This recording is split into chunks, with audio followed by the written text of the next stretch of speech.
imibereho igoye yo mu gihe cya none igaragara henshi inshuti atuzengurutse. Umuntu arashyingirwa akagira urugo rwiza, nyamara mu gihe gito nshuti bikarangira. Imiryango imwe n'imwe n'amahoro bafite, babayeho mu makimbirane akomeye. Twisunge Yesu wenyine,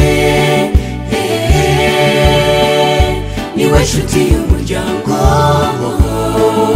Umva ngo bamwizera bose bakamugira inshuti yabo, bazabona ijuru. Twisunge Yesu wenyine, niwe nshuti y'umuryango. Umva ngo bamwizera bose bakamugira inshuti yabo, bazabona ijuru.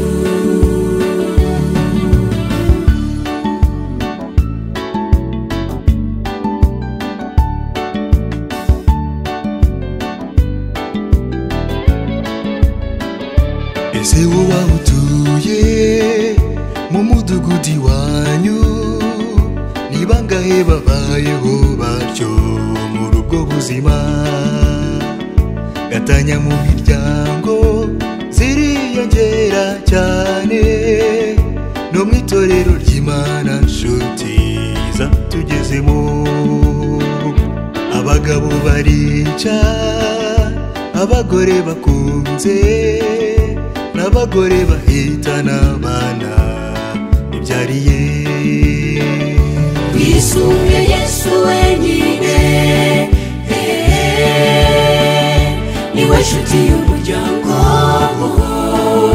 Umva ngo bamwizera bose bakamugira inshuti yabo, bazabona ijuru. Twisunge Yesu wenyine, niwe nshuti y'umuryango. Umva ngo bamwizera bose bakamugira inshuti yabo, bazabona ijuru.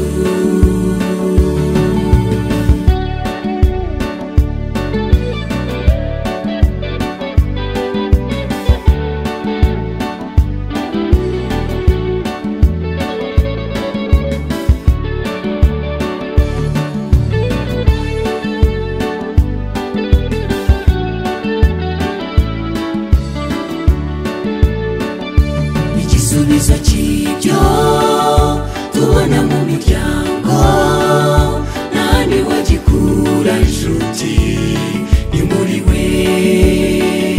We wanze umuryango kuva kera kose, akaduha urukundo nyarwo rutagira uburyarya, tugakunda gusenga. Igisubizo cy'ibyo byose, tukagira amahoro nyayo agashira. Twisunge Yesu wenyine, niwe nshuti y'umuryango. Umva ngo bamwizera bose bakamugira inshuti yabo, bazabona ijuru. Twisunge Yesu wenyine, niwe nshuti y'umuryango. Umva ngo bamwizera bose bakamugira inshuti yabo, bazabona ijuru. Twisunge Yesu wenyine, niwe nshuti y'umuryango. Umva ngo bamwizera bose bakamugira inshuti yabo, bazabona ijuru.